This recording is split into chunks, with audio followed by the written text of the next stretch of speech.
On the 7th of October 2023, some Harvard students published a letter on Instagram responding to Hamas's attack in Israel. Usually political statements from students are ignored, but not this one. Intense backlash after they released a letter which blamed Israel. They wrote, "We, the undersigned student organizations, hold the Israeli regime entirely responsible for all the unfolding violence." The student letter provoked lots of criticism, but it also provoked something more. Schooled on hate is the front page of the New York Post, and Bill Ackman is saying, look, if you're one of these students, I want to know who you are, because in the business world, we ain't gonna hire you. Critics started collecting the names and photos of all the students involved in a document titled College Terror List, a helpful guide for employers. Soon job offers started to be withdrawn, and then things went further. A digital billboard parked right outside Harvard University is attracting a lot of attention. The names and faces of Harvard students, which we have blurred, are displayed under the title Harvard's Leading Anti-Semites. And he sent trucks not just to university campuses, but also to the individual homes of students. And he told me that he's prepared to go even further. And potentially when a lot of these students graduate, they may wake up one day and see a doxing truck parked outside of their employer. Defenders of these tactics argued they were just exercising their free speech rights of criticism. But notice, tactics like this aren't debating the question, to what extent Israel was responsible for Hamas. Instead, they aimed just to shut down the person speaking, using blackmail and threats. In other words, this was an example of, yes, I'm gonna say it, cancel culture. In fact, since October the 7th, there's been lots of attacks from the right on pro-Palestinian speech. I think it was Norm Finkelstein who suggested that the phrase should be updated to free Palestine or free Gaza, comma, free speech. That there needs to be a clear, concise part of the fight here where it's not just the moral position of freeing a people who have lived under oppression and standing against systems of apartheid and actions like ethnic cleansing, but that in the protests, in the protesting of those things, that it has to be what the protest is for, free Palestine, but why the protest has the right to exist, like why the protest has the right to be happening, which is free speech. With events cancelled, authors disinvited, people losing their jobs, and political cartoonists fired. We've seen lawmakers in the US demanding the expulsion of students, even deportations, threats to withdraw funding from universities, and bans on student groups. And in recent weeks, we've seen university authorities calling in riot police to break up campus protests, even when they're peaceful. You have 2 minutes to pack up your belongings and disperse the area. Now, usually when you hear about cancel culture, the story is about the left. But this narrative misses how many attacks to free speech are now coming from the right. In this video, I want to look at these attacks, why the left needs to defend the ideal of free speech, and what it means for the most marginalized if we don't.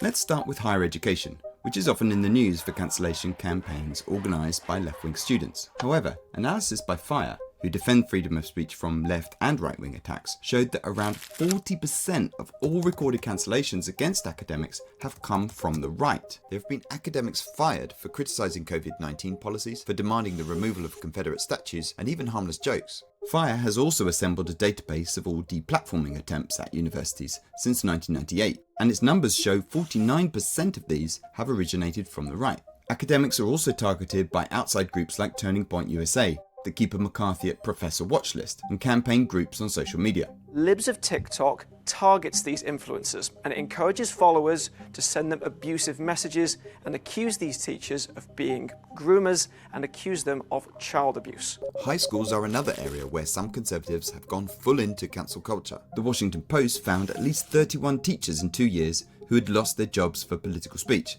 after being targeted by conservatives. One for writing an email to students encouraging them to be anti-racist, one for displaying a Black Lives Matter flag, and one for posting this video to his private TikTok. Hey, if your parents don't love and accept you for who you are this Christmas, them. I'm your parents now. I'm proud of you. Drink some water. I love you. Bye. One of the most That guy was a teacher. That's the coolest teacher ever. high-profile examples of conservative cancel culture in education was Nicole Hannah-Jones, the journalist behind the controversial 1619 project. When Hannah-Jones was offered a tenured position teaching journalism in 2021, the job offer was blocked following opposition from conservatives. This Pulitzer Prize-winning journalist obviously had enough qualifications to teach 18-year-old college students about journalism, but because she had the wrong politics, because she was saying the wrong things, she was cancelled. In fact, the 1619 project has sent conservative politicians a bit bonkers, with at least 2 state legislatures specifically trying to ban its use in higher education, which is kind of a wild response when you consider that these are just basically history essays in a magazine. These proposed laws are part of a wider attempt to outlaw woke ideas. For instance, the Stop Woke Act in Florida aims to prohibit 8 concepts that Republicans see as harmful, with universities restricted from discussing, to pick one example, the idea that racial colorblindness could be racist. These laws are often based on subjective criteria. The Stop Woke Act would prohibit Florida's public schools and private businesses from making people feel uncomfortable or guilty over their race, sex, or national origin. And they're often dangerously vague. For example, the so-called don't... Yeah, this is censorship, okay? This is censorship. So everybody on the right who's screaming about censorship, who's screaming about cancel culture, who's screaming about free speech, that they're free speech defenders, this is just textbook censorship. This is something that you should oppose, but you don't, because it aligns with your existing beliefs, that your politics, what you believe in, are being rewarded by this type of censorship. Say gay law in Florida prohibits instruction on issues of gender and sexuality. But what exactly does that mean? Because then they ask, well, what does partner mean, Mr. Bernard? And, I'm worried, can I tell them what it means? I'm also worried for my kids. I have a little girl this year who has 2 moms, and the kids are curious about her 2 moms. They want to know about her 2 moms. Now, look, I get the argument that as school is... Okay, let me give an example. People need to understand the difference between free speech and hate speech, left against hate speech. So here's how you are, as a pro-Palestinian supporter, one who is protesting Mahmoud Khalil's detainment and deportation. Here's how you are principled in your idea of upholding, in your belief of free speech. Shai Davide, okay, Mr. Foot Stomper at Columbia University. He is fucking terrible.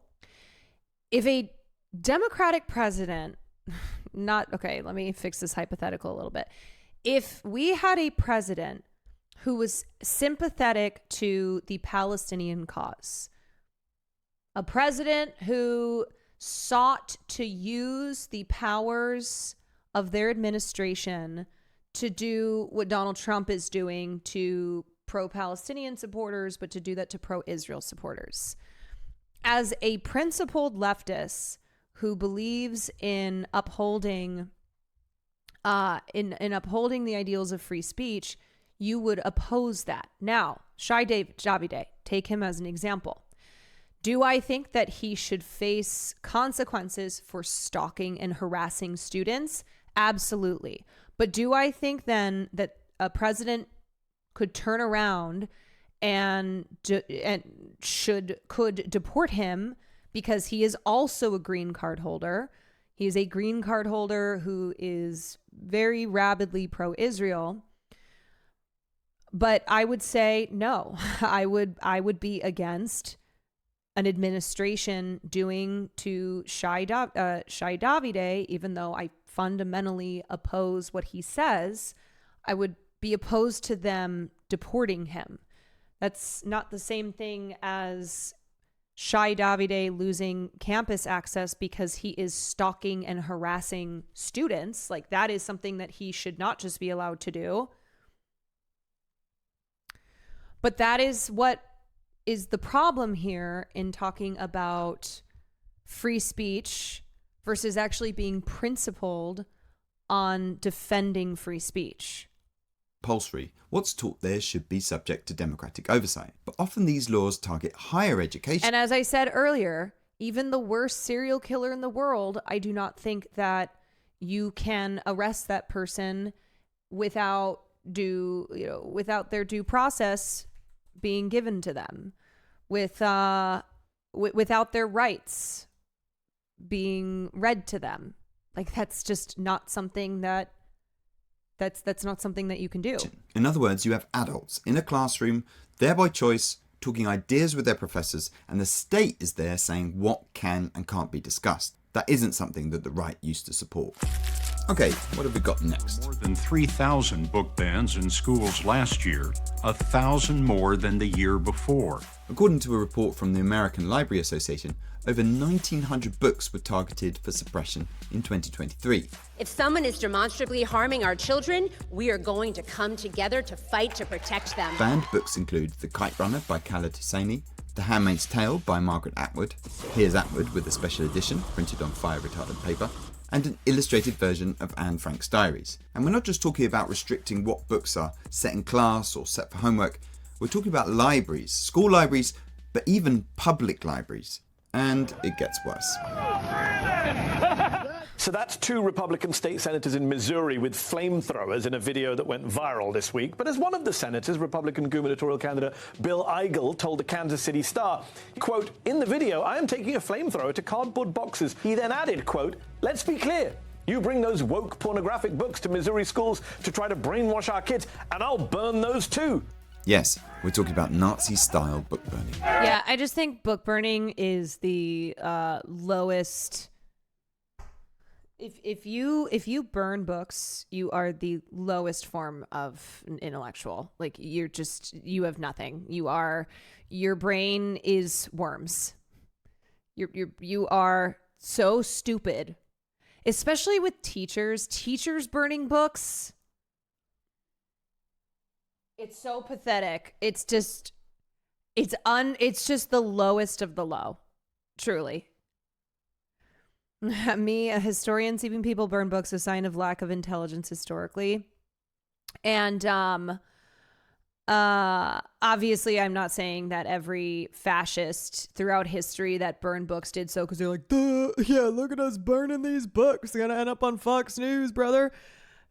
They attack knowledge because knowledge is power. And so they eliminate it. And that's the first step in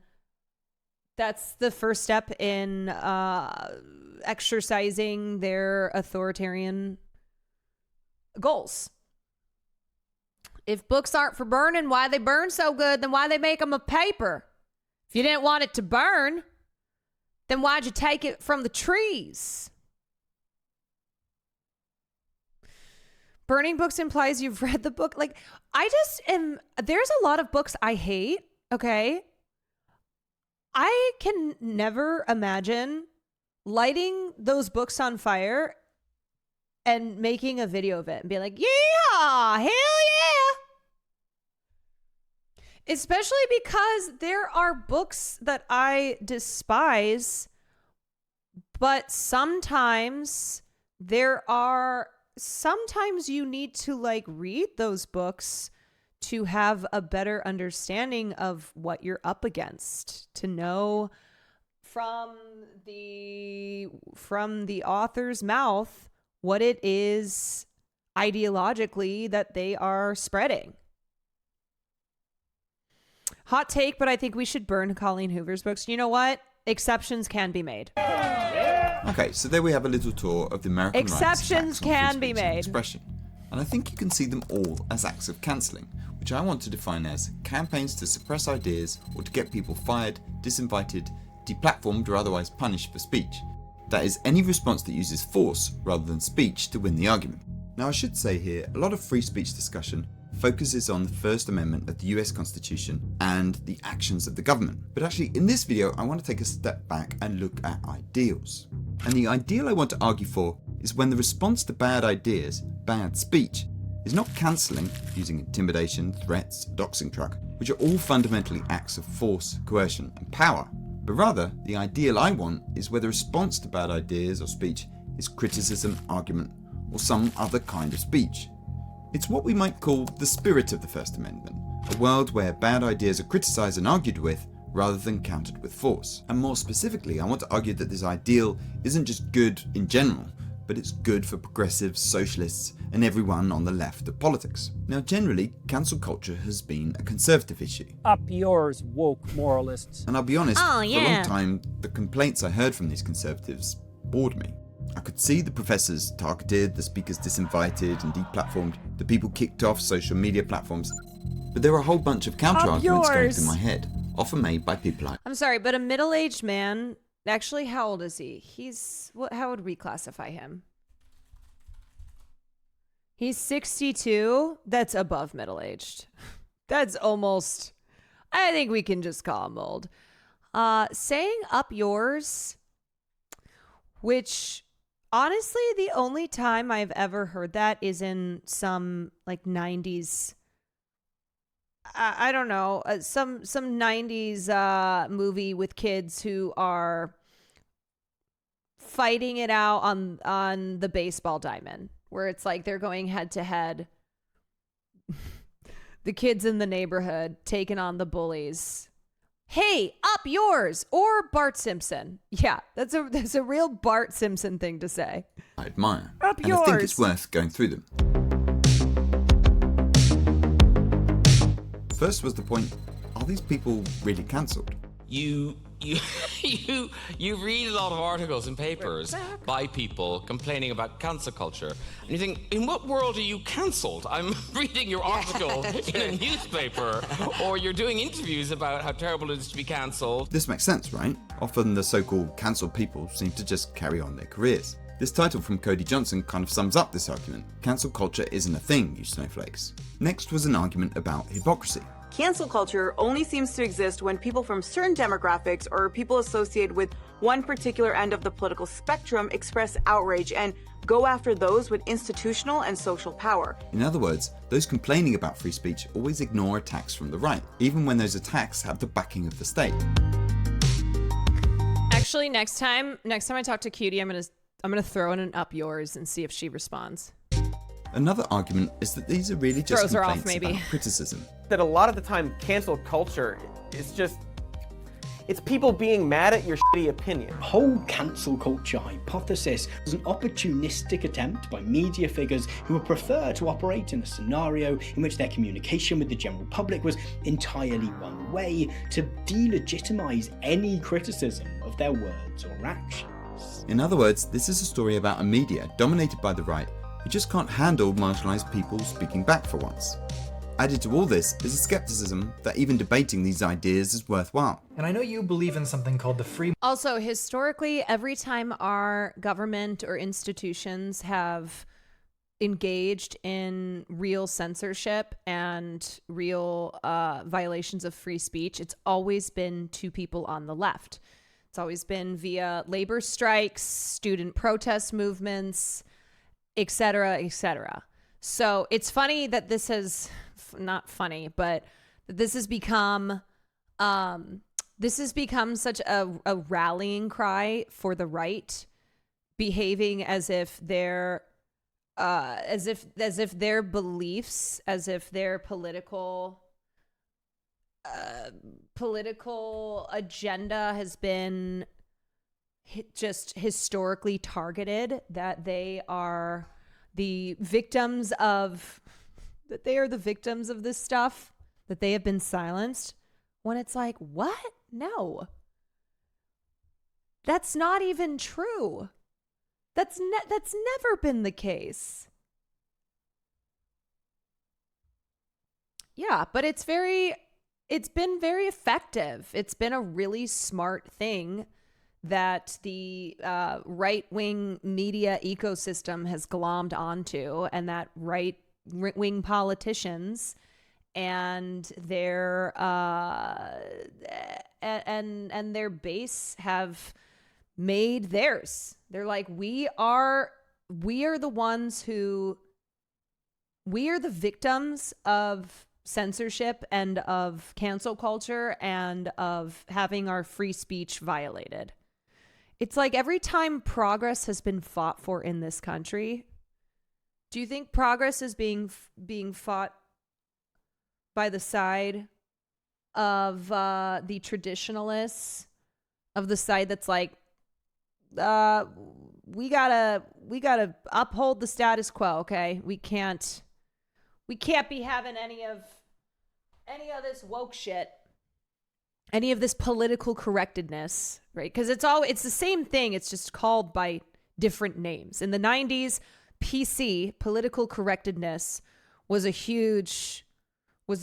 big thing, and political correctness has just been relabeled as woke.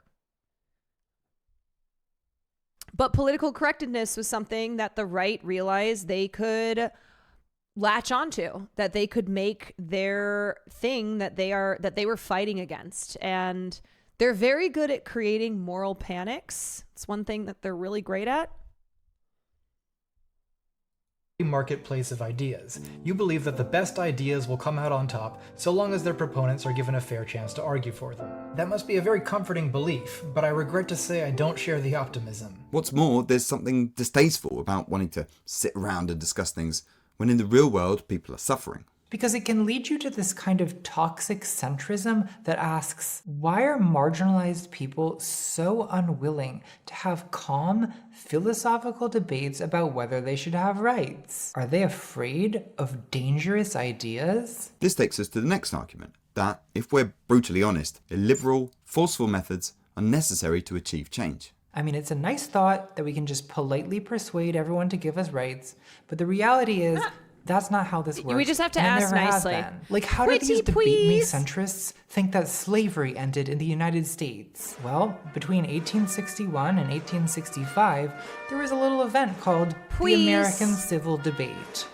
See what I'm holding in my hand? This is a high caliber idea that I picked off the polite discussion field of Manassas. In other words, polite debate is pointless, and the only real way to make progress is with force. Another argument is that some debates are so repugnant they don't merit protection. As a gay man, I'd give an example. It used to be a live debate that gay people were associated with paedophilia. That was a mainstream view. We would say now, of course we shouldn't be having that discussion or that debate. The next argument that is sometimes made is that some speech is directly harmful. We don't want you to speak here.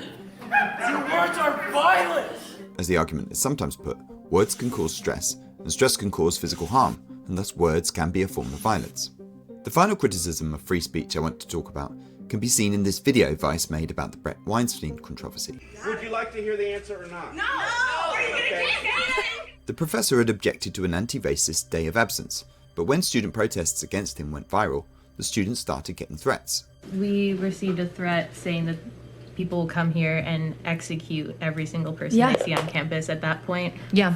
Free speech. When we're dead, when people die, and you're sitting here like, well, at least they got to practice their free speech. I'm so sorry about it. Your free speech is not more important than the lives of like black, trans, femmes, and students on this campus. I'm so sorry. Exactly. Hate to break it to you. Brett has not personally said, go out and attack these students, go out and threaten these students. That has. I think this is where things get kind of tricky, because a lot of times free speech is used to defend the ability to engage in hate speech. And I think what's the worry is that when you have the wrong people, if you don't defend free speech, then when you have people in power, those who are calling the shots, that are antagonistic to you, that are hostile to you, then they will snuff out your ability to exercise your free speech. And as I explained, historically, free speech, the use of free speech, the defense of free speech, has been with the left as they have engaged in protest throughout the decades, as they have been on picket lines, as whatever. So many examples of protest for progress in this country, and the fight to be able to do so under the protection of free speech. And I think what's tough is like, okay, so if you're a college campus and you invite a speaker who is like a Jordan Peterson or a Ben Shapiro, and there are students who protest that. I think what's, on the one hand, if you are not bringing in people, speakers to campus in an equal manner, so Israel and Palestine, for instance, if you're only allowing Israeli speakers, propagandists for the Israeli government to speak on campus, and you're not allowing any on the other side, you're not allowing any Palestinian speakers, then that is a major problem, because that is unequal. That is suppressing one side while allowing the other one to have free reign on campus. And so I think in order to be principled, it's that it's not that you can't have that no speakers who are saying things that I disagree with politically, that they shouldn't be allowed on campus. It's that if those are the only speakers who are allowed, if they are prioritized on campus, then you are actively suppressing an environment of equality, like of equal thought, like an engagement with all sides of an issue. The problem with free speech is the power controlling the propaganda channels, manufacturing consent stuff. Yeah, I think I'm just like, I don't know. I'm kind of working through my ideas on... I'm working through my own approach to free speech, like how to have the most principled approach to free speech while also opposing hateful ideology. Removing free speech using state institutions when you're temporarily in power but don't have staying power eventually allows conservatives who do have institutional staying power to remove your ability to speak freely. Exactly. And it's why the left have to be the defenders of free speech, because often we are in the position that our ability to protest, our ability to assemble, our ability to voice our political dissent is threatened, and historically has been threatened, that we have had to fight for these constitutional rights in a way that the right has not, in a way that anybody who sides with these oppressive institutions has not had to. I might be completely wrong here, but we get accused of being emotional a lot, not that getting angry is not valid, but it's difficult to keep emotions in place without outrageous, hateful claims. Is that something we have to learn to keep anger a bit in check? I think it's just not allowing your anger to keep you from being principled. I think anger, it's not to say that anger isn't an important tool for radicalizing people to the left. I mean, how many people being radicalized to the left is often an individual journey. And how many people were radicalized to the left because of things like healthcare, because of their experiences being absolutely fucked by the for-profit healthcare system. And that's what set them on this. That's what radicalized them, right? So anger is a tool. Anger can be a good tool for real progressive radicalization.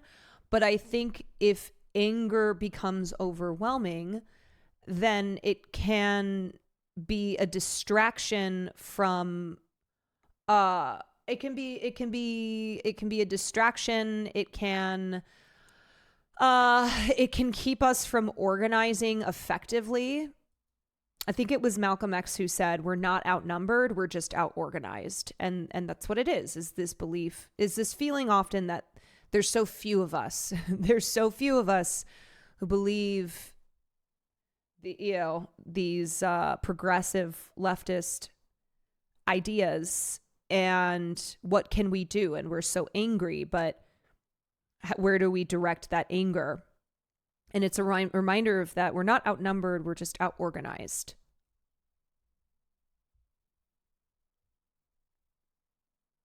Has been the result of his actions. He has incited white supremacists, and he has validated white supremacists and Nazis in our community and in the nation. And I don't think that should be protected by free speech. In other words, if views can lead to real-life harm, they shouldn't be protected by free speech. It all adds up to a powerful critique, and I'll be honest, for a long time, it's one I was very sympathetic with.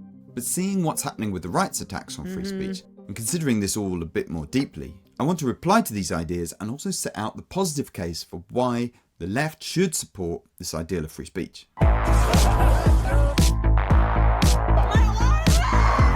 First, let's consider this point that few are really cancelled. It's true that some cancelled people don't really go away. For example, Brett Weinstein, the professor we met earlier, now has a career talking conspiracy theories on podcasts and YouTube. But cancelling tactics, attacks on the person rather than the idea, often work through intimidation. Even if the original person survives, others have been warned. I mean, look at the Harvard students who lost their job offers, or the educators targeted by conservatives. I mean, they could still get work elsewhere, but I don't think that means there's no problem. Also, the data is stronger than I realised. I mentioned earlier the database. If we want a tolerant Fire, society, must be intolerant of intolerance. Well, since 2014 to today, they've recorded more than 1,000 attempts to get professors fired, punished, or otherwise silenced, with 200 terminations. To put that in perspective, the Red Scare, famous for its blacklists and censorship, only led to an estimated 100 to 150 professors having their jobs terminated. In other words, cancelling is definitely a thing. Sorry, Cody. Okay, that's the first one. Next we have the idea that the complaints about free speech are hypocritical. And in many ways I agree. As I've shown in this video, the right is attacking free speech, despite all its complaints about cancel culture.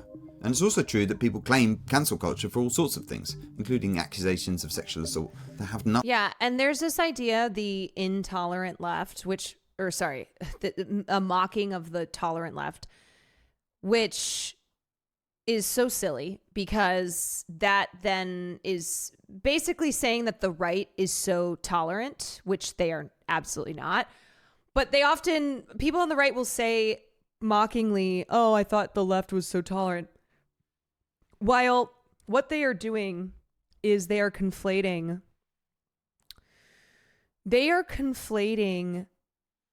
people standing up against really bigoted beliefs, really, really hateful ideas, with those people trying to deny the other side their right to free speech. And that's not the same thing. Being intolerant on an individual level of hateful speech, of hateful actions, of, engaging in protest, etc., is not equivalent to believing that constitutional rights, that ideals which are leftists in practice, do not get applied then to everybody. Nothing to do with free speech. So, okay, there's hypocrisy. But of course, hypocrisy isn't a defense. Just because your opponents do something doesn't mean it's right or useful for you to do the same. The next argument is that cancelling is just criticism. Delegitimize any criticism of their words or action. But while I agree some cancel culture complaints are bogus, for me, cancelling is very different from criticism. In fact, cancelling, silencing the idea rather than challenging it, is the opposite of criticism, replacing it with an act of power or force. That's what it is when people use the law to ban ideas from schools or use blacklists to intimidate. They're not winning the argument with speech or better ideas, but with power. And this doesn't mean, by the way, that all free speech has to be polite discussion. Why are marginalized people so unwilling to have calm, philosophical debates about whether they should have rights? It's the difference between a protest outside a meeting expressing disapproval of a view and a protest that tries to stop the meeting so that no one can even hear that view. It's the difference between protesting with posters and ripping down posters you don't agree with, between telling someone they're wrong on social media and trying to get them fired from their job. I'm not saying there shouldn't be protests, strikes, direct action, but the test is, if you're making a point, you shouldn't be stopping others from making theirs. Okay, so we can reject the idea that cancelling is criticism, which is lucky because criticism is one of the key reasons the left should support free speech. This is because free speech, such as criticism, allows the left to persuade others. Now I realise to many this will feel hopelessly naive, a foolish belief in the marketplace of ideas, when the reality is debate doesn't work, and if you really want to make progress, then you have to be prepared to use illiberal methods. But the reality is, that's not how this works, and it never has been. Now, I'm not a pacifist. I agree there might be times when force or violence is required, but that doesn't mean persuasion doesn't work. At one point in the video, Natalie Wynn airs her frustration with an opponent of trans rights. I am really curious to know how Michelle Goldberg thinks that past liberation movements have succeeded. Did suffragettes just have calm, civil conversations about whether women are intellectually capable of voting until all the misogynists were rationally persuaded? And Natalie has a point, as the suffragettes were often violent. On screen is a list of just the bombings they organised, but there was also arson, booby traps, and assassination. But as well as the more radical suffragettes, there were also non-violent suffragists. A lot more of them, in fact. And although it might be less exciting, look at the history, you'll see that persuasion, the force of ideas, civil discussion were part of the history of women getting the vote. Rogan is a Democrat, not an anti-free speech progressive. Okay, give me 1 second.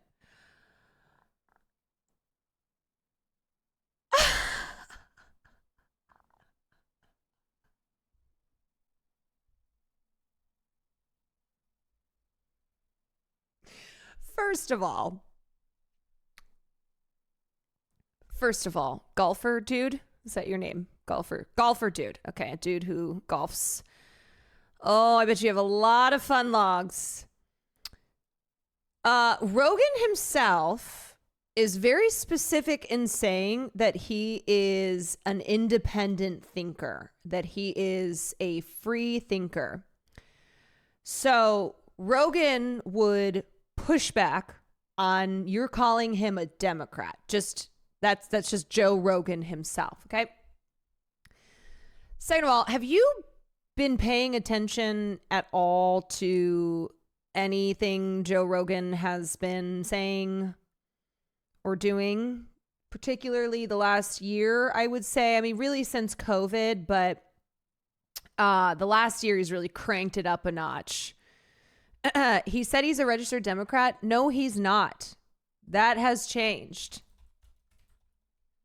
Are you saying like once upon a time, maybe Joe Rogan, like, are you talking about Joe Rogan now? Okay, fine. Let's work off this that Joe Rogan is a registered Democrat. Okay. Let's say Joe Rogan is a registered Democrat. Do you think then that automatically makes him a Democrat in the beliefs that he is spreading on his podcast? Like, do you watch the Joe Rogan Experience and go, yeah, goddamn, those are some real liberal beliefs there? Because I will tell you, I've watched plenty of Rogan. I've studied a lot of what Rogan does, and it's not that. He informed Bernie Sanders. Didn't Rogan endorse Trump? Yes, Joe Rogan literally endorsed Trump. Your registered party is whose primaries you get a vote in. It doesn't mean shit otherwise. Yeah, so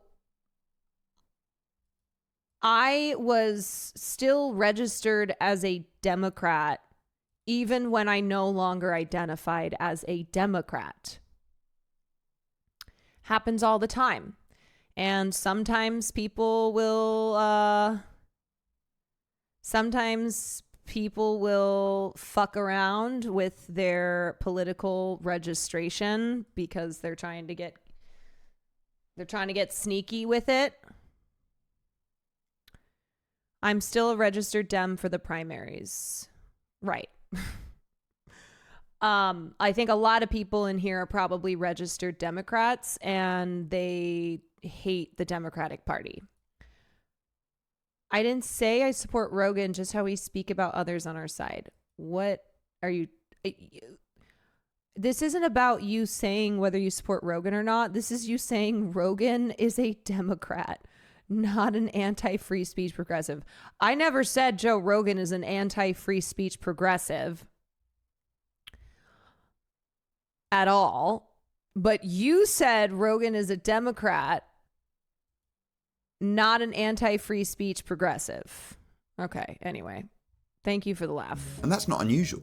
From the recent gay marriage campaigns to changes in drug laws, or think of the many left-wing governments who've been voted into power over the years. More regularly than some people seem to realise, the left makes progress using argument. It's ironic that Mango Natalie Mom, makes thank these you for the arguments 2 months. Salty when her Dog, thank you for videos 7 are months. so persuasive and have changed so many people's minds, including my own. Yes, some bigots won't ever change their mind, but there are others who will listen, and often it's those people who are important for mobilising hard power.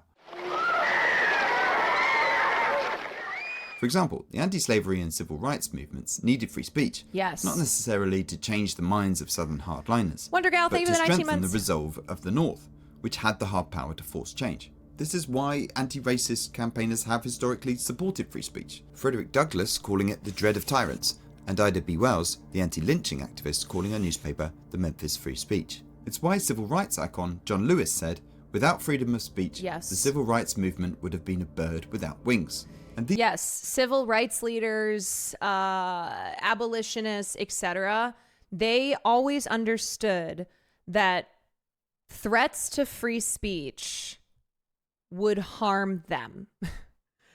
That they knew what they were coming up against, and what they needed was the ability for free speech to apply universally, which meant that they could rise up in opposition to the racist society that they were actively working to fight. And leftists and abolitionists and anti-racist civil rights leaders, they've always understood that threats to free speech will primarily hurt their ability to fight back against the bigotry that is foundational to this country. These supporters of free speech weren't debate me centrists. They were people with horrific personal experience of injustice, certainly more than many of today's skeptics. As well as persuading others, free speech also improves the ideas of the left. For example, many socialists in the past argued for collectivizing agriculture and complete central planning of the economy. Today, however, most socialists have adapted their ideas, partly in response to criticism. Or another example, many socialists used to believe in eugenics. It was a time before the Holocaust and it seemed like a progressive scientific idea. Key members of the UK Labour Party, social reformers, liberal economists all supported it. I bring up these examples because I think some of the reason the left has supported cancellation is its confidence in being on the right side of history. And this is understandable because on many issues it has been on the right side of history. But sometimes we get things wrong. And if we care about the people and causes we say we do, we need to know that. And the best way for that to happen is to live in a world where people are free to criticize us. In fact, even if our ideas are right, criticism can help by invigorating our ideas. To explain what I mean, look at this clip of Kaya Raichik. You guys, and think about the Democratic Party. Do you think that the current Democratic Party, in this world where free speech has been destroyed by the Trump administration, do you think that the Democratic Party would protect all of us on the left? Do you think that they too would not use the Trump playbook in violating people's constitutional rights? And I'm not just saying the current, I'm just saying the current Democratic Party because this is the moment that we're in. But they've done this before, right? Like, this is not something that is even a hypothetical because of the history of Democrats in this country working very hard to oppress leftist thought and action. So that's the other thing here too. If you think a Democrat in office would not I mean, Joe Biden was just the president. Joe Biden was the president, and we saw and heard the things that he was saying that were incredibly hostile to pro-Palestinian sentiment and action in this country. So that's the thing. We live in a two-party system, and if leftists are like, oh, well, we're on the right side of history, so blah, blah, blah, blah, blah, it's false to think that both Republicans and Democrats won't seek to oppress you, to oppress your leftist ideals, and violate your right to free speech. I know, I'm sorry, I paused on Chaya, my bad. The creator of Let Libs me of keep TikTok going. being asked why she opposes trans rights. Right, but I'm saying what's the harm of people expressing their gender identity differently than you believe it to be? What harm are they? Taylor. Like I said, we are a nation of truth, and I seek the truth. We are a nation of truth. I seek the truth. I'm asking about the harm. What's the harm? You might believe it to be false, but what's the harm is that there's a lie that is very mainstream and is being embedded into every institution. It seems to me that the reason why Kaya Raichik's ideas about trans rights are so nothing. I love that interview revealed just how stupid Chaya Raichik is. Like, she's a very, very stupid person. And I think normally she hides behind her Libs of TikTok account. She's an online warrior, and the moment that you put her in the real world and up against a journalist, it just revealed how dumb she is and how unbelievably bad she is at formulating any type of concrete argument, even if it's an argument that's based in hatred. Is that she's never had to debate them. Right. She's learnt them by rote, living in an echo chamber of other conservatives. So I know debate is kind of out of fashion at the moment, but for me I find it hard to understand how anyone can hold their beliefs with any kind of life or vitality without this process of expression and challenge. And this gets to another point. Free speech is worthwhile as a freedom in itself. Just as we want people to be free from poverty, freedom to speak is important too. Whether it's the idea that Israel is responsible for Hamas or that racism is an intractable part of American society, people should be free to express ideas others disagree with. It's freedom to think, freedom to be, and it's a world I think the left should be fighting for. The next argument is that some debates are repugnant and don't deserve protection. Just as we wouldn't debate the virtues of slavery or paedophilia, so some of today's debates should be out of bounds. Of course we shouldn't be having that discussion or that debate. It's true that a debate sets up opposing views as equally valid, and sometimes this isn't deserved. But this idea that there's something shameful debating bad ideas, like you'll catch something, I think is a mistake. And going further and stopping others having debates, even repugnant ones, is a mistake as well. Not just because the left has a proud history of debating and winning the argument, but because, and this is another point, cancelling can backfire. Now, there are some defenders of free speech that say suppression doesn't work, ideas always survive. But actually, I accept that cancelling can be effective. Intimidation, fear, force, it can work. That's why these tactics are so popular. But it can go wrong. It can make those ideas seem more glamorous, and it can push them into spaces where they flourish, because no one's challenging them there. For example, when Twitter purged accounts in August 2018, there was... Yeah, so, okay. Haven't been here long, but yeah, I'd say that encountering someone who will actually try to debate or converse with ideas they find contentious without just yelling and scolding. Yeah, I just think that debate nowadays is not actually conducive to having any type of genuine conversations. What's the quote about where it's like,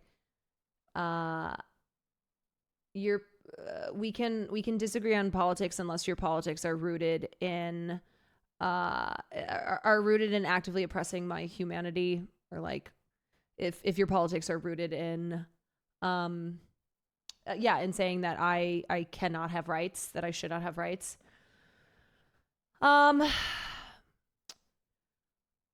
I don't think I fully agree with the video on this point. Yeah, I mean, okay, so here's what's tough legally.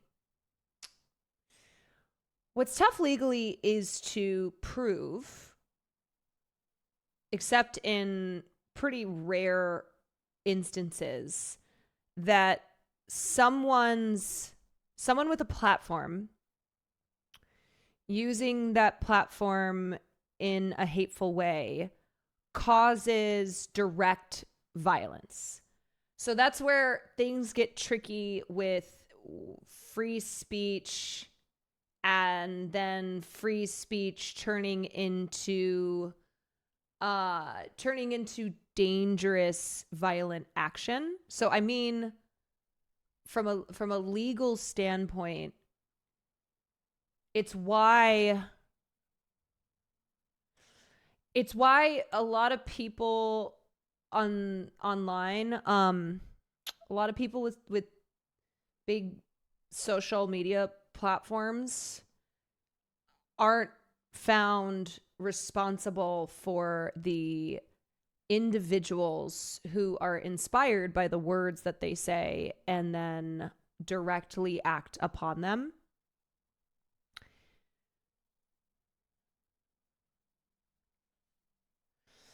Now, this is where the debate over how social media platforms should handle censorship, that because they're private companies, and so the debate is over what the government, how much say the government should have over controlling these private social media companies versus the social media companies themselves.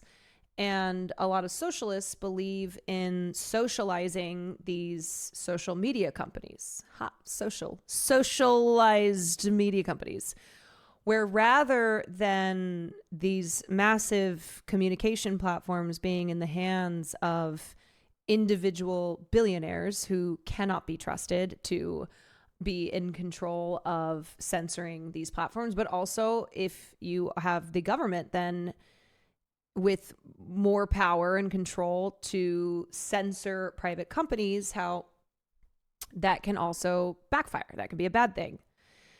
And so the socialist idea as it regards social media companies is to make them publicly owned, is to have the people who use these companies be in charge of what, you know, their own individual censoring and what they filter out and what they and what they have in their algorithms. And there's no perfect solution there, because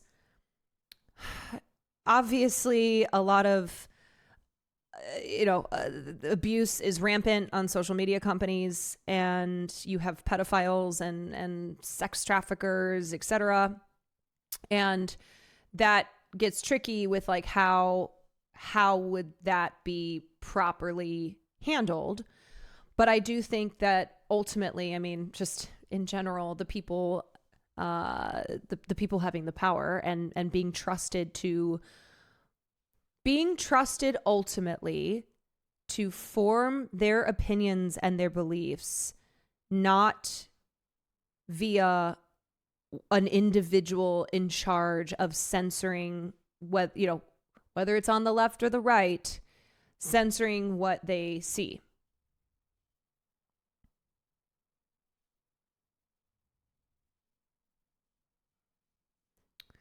That's a debate right now on a lot of doors we knock on. That's something people are concerned with. Yeah, and we've talked about these bills in Congress that on the surface seem good, where it's like, I'm sorry, but I feel like any bill that's a protecting children, it's always actually quite insidious, because it's always people who have very just really, really hateful beliefs who are often leading the charge on like, we've got to protect the kids. But bills in Congress that aim to handle the issue of children being abused via social media platforms, but how these bills actually, when you get below the surface, will be used to target trans kids, will be used to suppress the information that queer kids see online. And for a lot of queer kids, the internet is their sole avenue to life-saving information and to communities that they don't have in their lives otherwise. So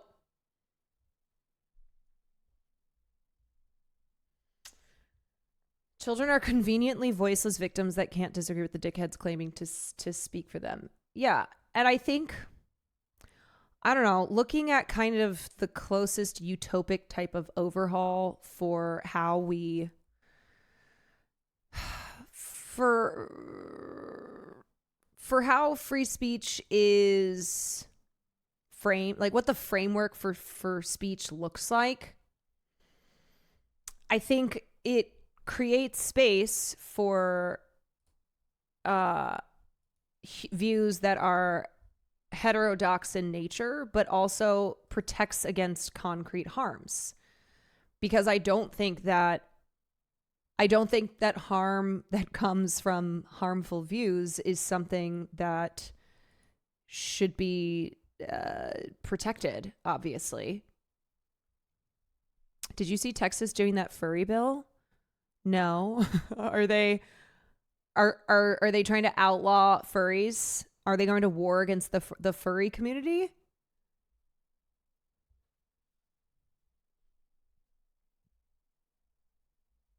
The furry bill is that's wild.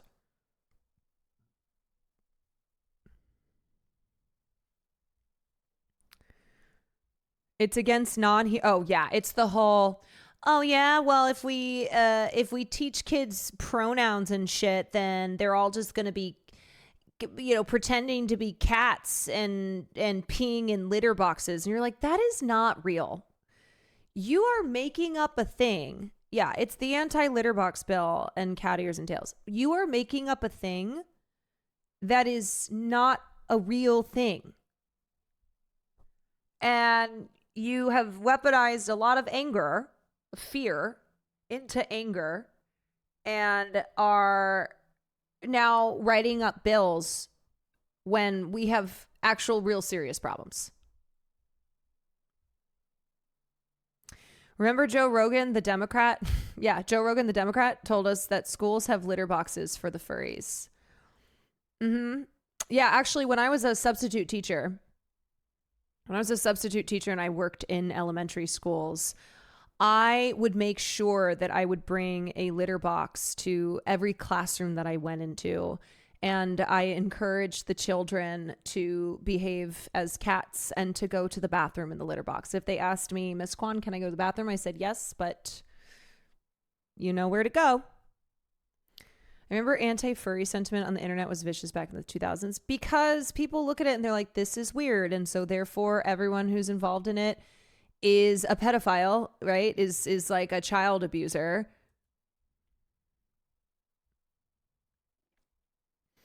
You didn't make them meow first?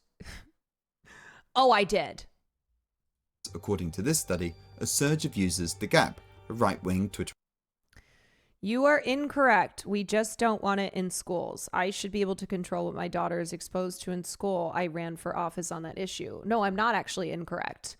The bills that I'm talking about that have been sponsored by very transphobic Congress people, like, what's her name in Tennessee, Marsha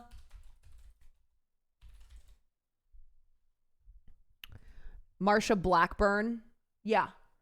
Marsha Blackburn, for instance, who is super duper trans hating and has waged her various campaigns on protecting children against pedophile child groomers, aka queer people. She sponsored this bill that on the surface looks like, oh, we're preventing child exploitation online, which is a problem, right? I've said many times that Nancy Mace as well. Yeah, Nancy Mace, who's the epitome of Republican makeup, that I have said is a problem with the exploitation of children online, with kids needing to be properly protected from abusers who seek to hurt them, whether that's their own parents who are pimping them out for content or adult strangers who are preying upon them. But these bills, when you go below the surface and you look at who is sponsoring these bills are being sponsored so that they can crack down on trans and other queer kids being exposed to information on the internet that affirms their identity, that in many cases is life-saving. Trans kids who deal with awful rates of depression and suicide, and many of them being raised in households that are very antagonistic to trans rights, and a lot of them seek community and information on the internet that is truly life-saving. Tell me, what is the harm in children wearing fucking cat ears? It's the worst thing. It's the worst thing that we as a society can allow.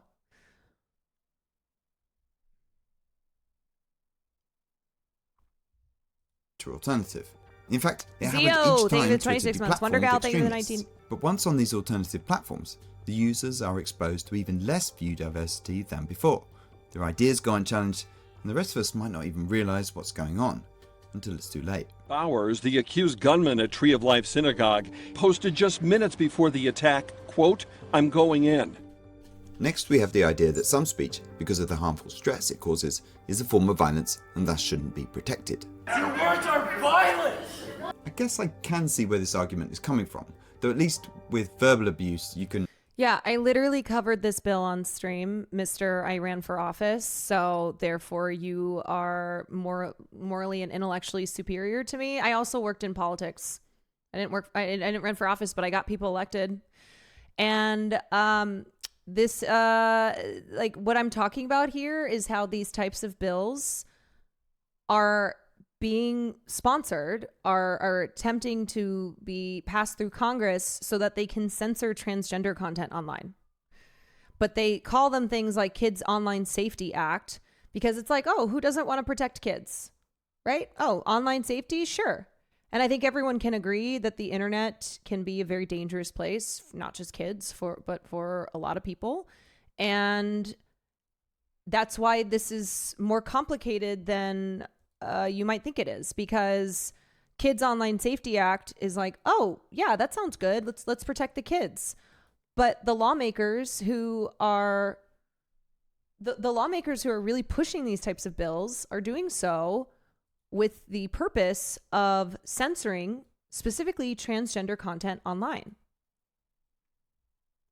I have a personal experience about this where people vouched for the veracity of a UK school saying that a kid can identify as a cat and they couldn't oppose the school admin. Apparently, I'd immediately tell them it's ridiculous. They agreed solely on the fact that this identify as a cat trivializes other serious issues like identify as queer. Right. And the reason that they say they turn queer education and acceptance into, oh, well, all these kids are just trying to identify as a cat is because that is a super dramatic, ridiculous thing that people will be so angry and be like, that's so ridiculous.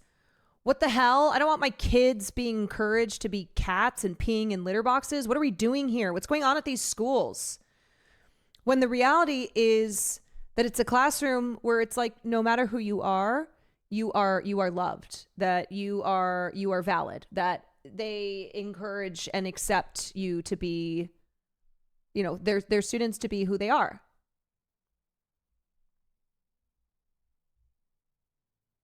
Yeah, they didn't want me identifying as a cat. Why did they put a litter box in my classroom? What you got to say about that? Choose when. These bills are workshopped and astroturfed by the GOP to distract people from how much their lives suck.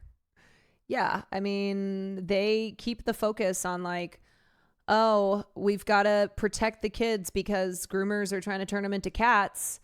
And it's a great distraction. And then meanwhile, they'll slash Medicaid. They'll be like, ooh, but look over here. Look over here. Disney's gone woke. They cast a Latina actress as Snow White, and she hates you.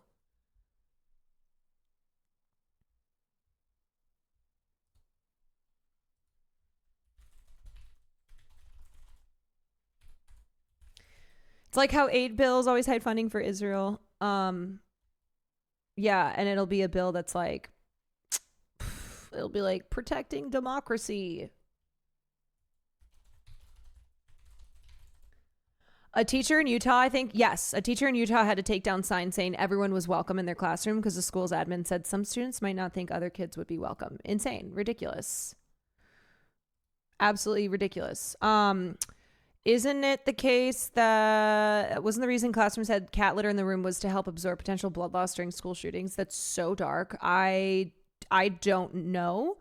I know that the litter box for students identifying as cats is literally an urban myth, that there's no evidence to support those outlandish claims. Check out Song in the Air. I'm a teacher. I have a school provided litter box in my classroom. It's for school shootings in case we have to be locked in the room for a long time. America rules. That is so fucking dark. That's so dark. And so then they'll point to that and be like, see, there's proof. There's proof. Rather than be like, oh yeah, school shootings happen all the fucking time. You want to protect the kids. You want to protect the kids from getting shot in their classrooms? Hey, there's definitely some action you can take there. But no, we're going to protect the kids by creating this enormous, ridiculous fuss by pretending that that these litter boxes are for all these students who have been encouraged to identify as cats.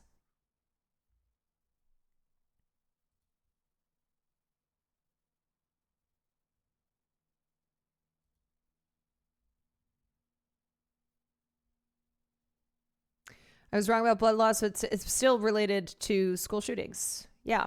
I mean, I just am thinking about like, man, I haven't taught since 2019, but if I were a substitute teacher, just thinking about how I would have to work that into my, work that into the curriculum is like, okay, kids, now we're going to do the, here's how we hide and stay silent when a school shooter has entered the premises. And then after that, we're going to do reading.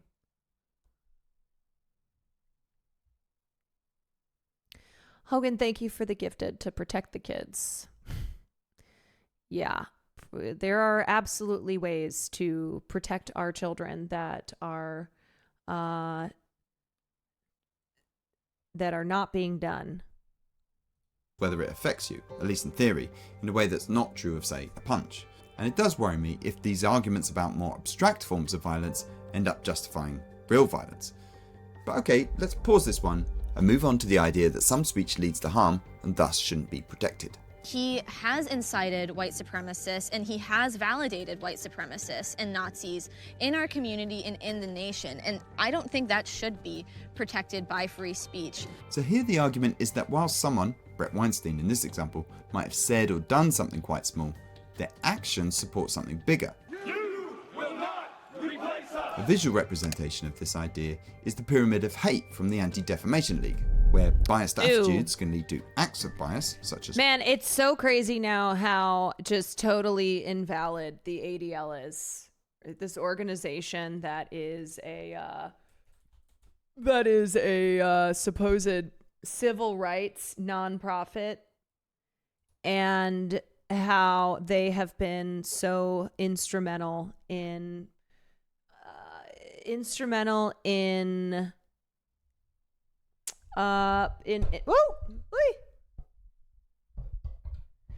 they have been instrumental to Israel's cause and are frequently targeting people who, from teachers to students to even just Twitch streamers, who have been critical of Israel.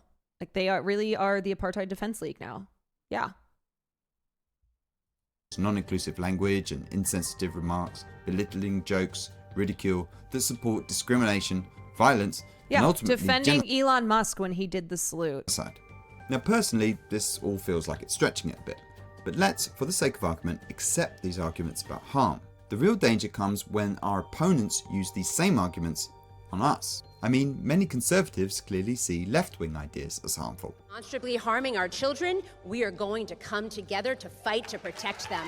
If we argue for crazy suppressing they free ignored speech their own on chart. subjective criteria such as feeling distress or other negative emotions, what's to stop the right doing the same to us? Would prohibit making people feel uncomfortable or guilty over their race, sex, or national origin. If we mark some debates as repugnant and out of bounds, what's to stop the right doing the same about debates on racism, gender, or Israel? Even hate speech laws could back. Yeah, so he's not, I don't think he's making like the moral argument here where he's like, it's not a matter of who's morally sound in their beliefs. It's about how the framework for free speech and how it is applied legally and politically for those of us who oppose really hateful speech. And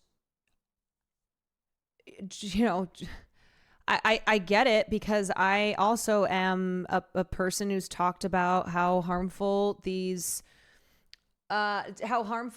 massive right-wing ecosystem is, and how, of course, someone like Donald Trump stand back and stand by all the January 6th stuff, where it's, as I said, legally hard to prove most of the time that someone's words led to an individual's violent actions. But, from a moral standpoint, it's like, okay, how do we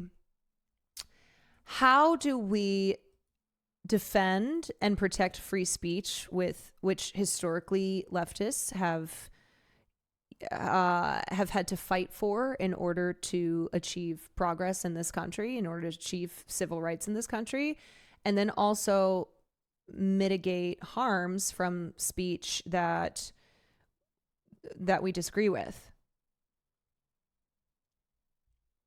Backfire on the left. At the beginning of this video, I mentioned a cartoonist who'd been fired. Apparently he used an anti-Semitic trope about a pound of flesh in this cartoon, even though the cartoon's quite clearly a reference to this famous cartoon of President Johnson, which Bell even references in the original. If the left worries that accusations of anti-Semitism are being used to silence pro-Palestinian speech, then they should be cautious about hate speech laws in general. All of free speech is, like all liberal institutions, reciprocal. If you use force and cancel their speech, they'll cancel yours. Now, of course, if you're powerful, you can cancel anything you like, and you don't have to worry about reprisals. I think this is the natural instinct of any political group that finds itself in a space where it's powerful. But this is the thing. In wider society, outside of university or social media, the left and its ideas are often not powerful. If you want to talk about race, gender, Israel, Palestine, there are, as everyone knows, powerful interests in opposition. More generally, radical, progressive ideas always start off as weak and unpopular. That's almost what it means to be radical. Liberal rights like free speech are designed to protect the weak against the powerful, the few against the many, and that's often who the left are standing up for. If we reject liberal institutions and just have a clash of power, that doesn't sound... Yeah, I don't think this guy is like, I don't think he's like a socialist or anything. And I get the instinct to be like, he's doing the liberal civility politics of let's not, when they go low, we whatever. But I do think still though, and I don't have concrete answers here. And I'm not about civility politics, but I feel like the way that the way that free speech, the right to free speech is being so denied from all of us who oppose the structures of power and oppose the government, which if you're on the left, you are not just opposing a Republican administration, but often a liberal one, a democratic one.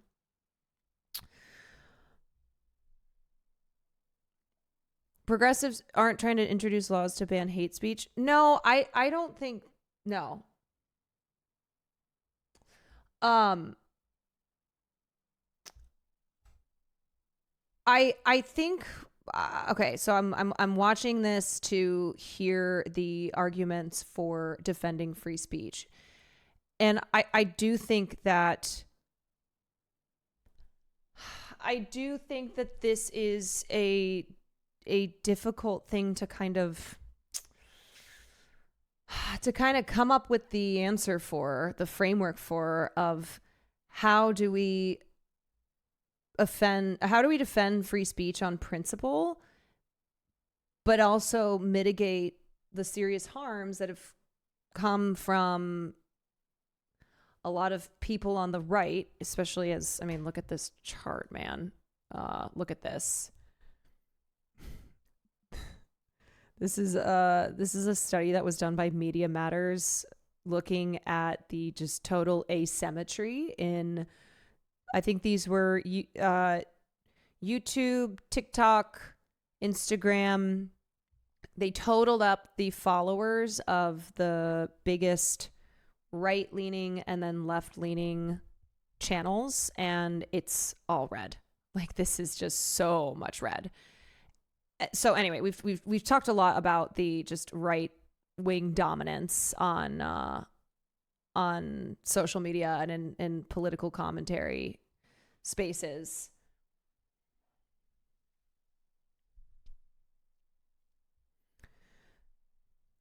Free speech is a buzz term these days. No. Look, I understand that free speech has been turned into a buzzword by the right, that it's bullshit, that they talk about how they're the free speech defenders, that Donald Trump ran on and Elon Musk bought Twitter under the absolute bullshit guise of protecting free speech, when we know that that's not what they're doing.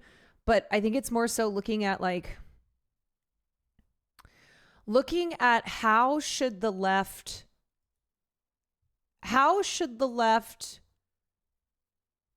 handle censorship by big tech companies, right? Like, do we cheer on big tech companies doing censorship when they deplatform racists and reactionaries that we hate, right? Or do we recognize how these big tech companies should not be given even more power on these privatized social media platforms because they ultimately cannot be trusted? That giving them even more power to control these massive social media platforms that are a main source of communication in the internet era. So I think it's kind of just reckoning with that, reckoning with the left's legacy of defending free speech, and what does that look like in this current moment.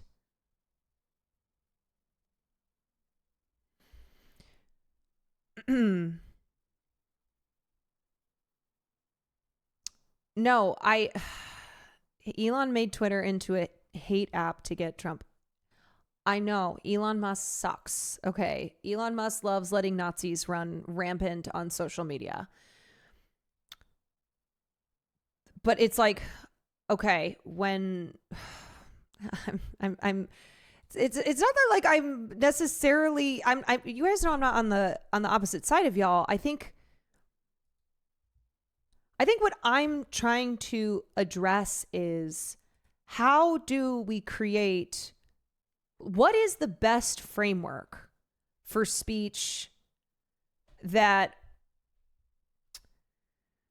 allows genuinely free speech, but it and that includes views that we find absolutely abhorrent, but also protects against concrete harms, and how we protect ourselves against this censorship that, when it's applied to people on the side that we think are terrible and that are stirring up violence and hate, but then is more often turned against those on the left.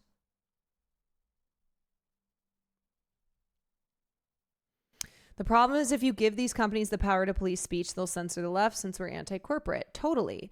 Now, do I think that somebody online should be allowed to be like, I'm going to rape you and kill you and not face consequences for that? No. I mean, we know on Twitter, if you report shit, doesn't do anything. But should somebody online be allowed to say something hateful? If they're, I mean, you know, like, okay, well, saying something hateful is contributing to direct harm.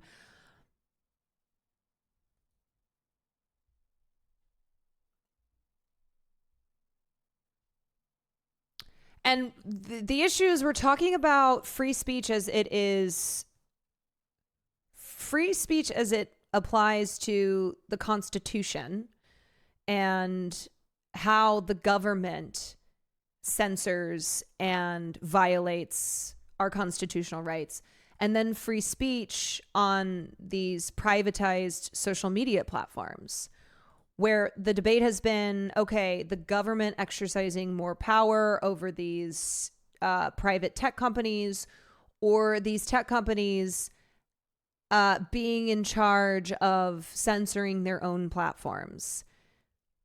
And neither, to me, is the correct answer.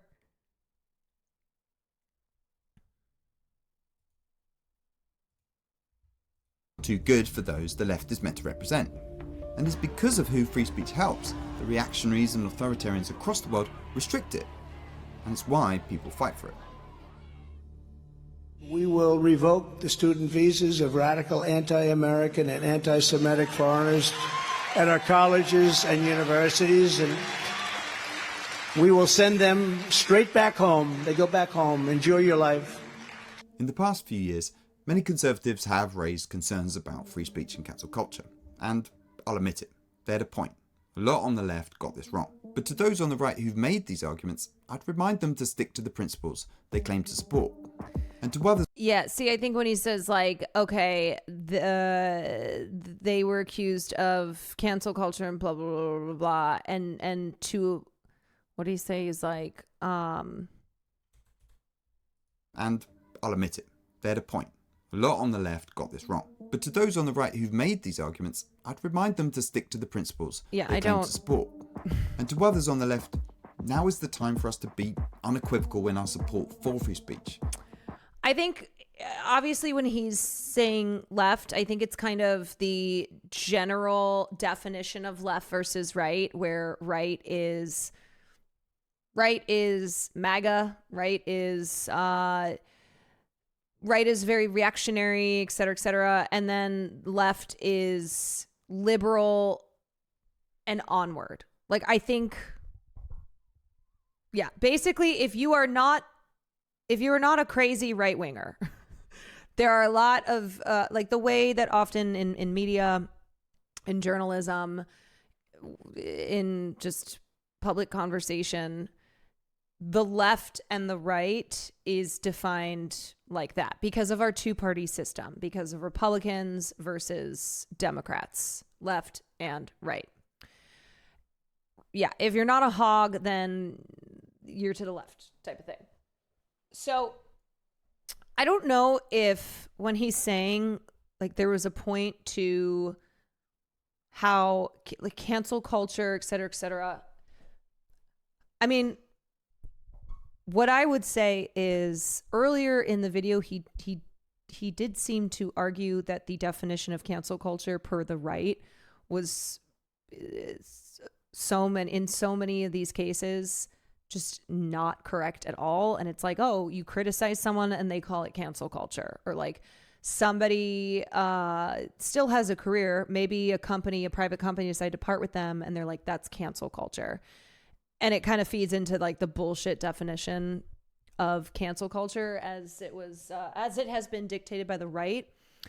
I think he has some good points in here. And I also think that he is approaching this, I think he's approaching this more so from a legal framework, and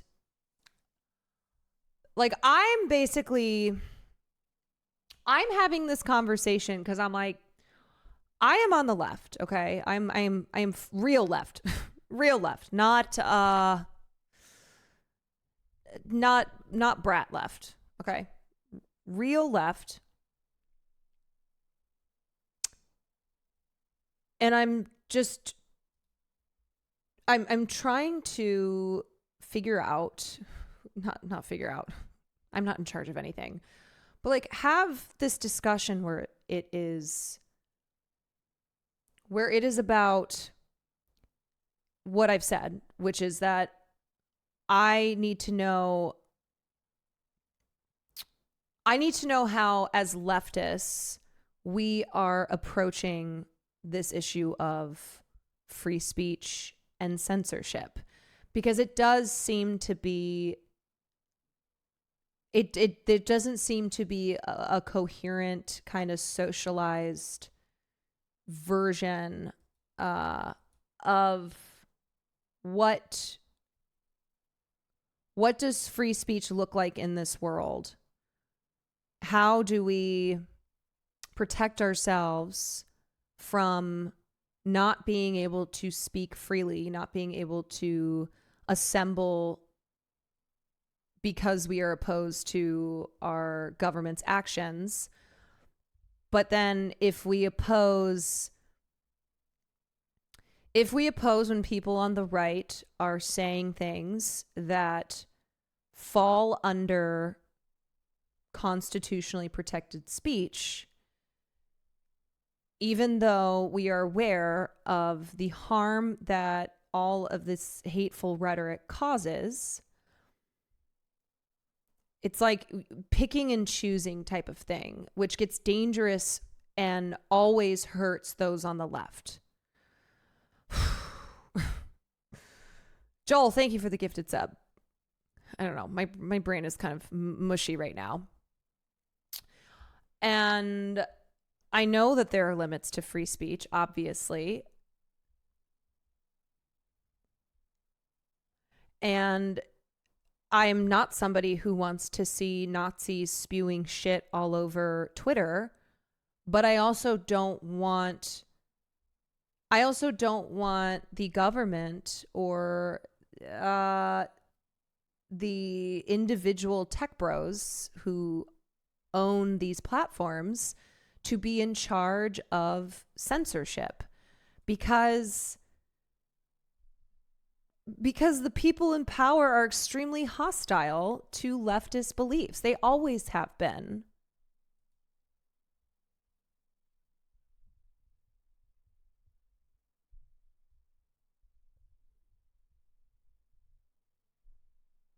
The right's able to say dumb shit, but we have the right to protest them and call out their bullshit. Yes. Mm-hmm. And like for me, okay, so I look at what I do. And I'm like, I hate how Candace Owens is using pop culture news as a way to spread really awful reactionary beliefs, that she is trying to dismantle the progress that was made from the Me Too movement, that she wants to kill it. But I can't, like, deplatforming her, for instance, is not the thing I think to be fighting for, because that will be turned around. Most of the time is turned around, especially now when we have Zuck and Musk and all these tech oligarchs who have publicly shown us that they are siding with Donald Trump, that they are in charge of these platforms. And so it gets into just kind of tricky territory of like, oh yeah, okay, deplatform this person that says things that are the opposite of what I'm saying. And the hope is that it wouldn't happen to me. Like that's just not a reality. And I think instead it's like we have to organize. We have to counter their rhetoric. We have to just be more efficient, have more of us who are disseminating our ideology.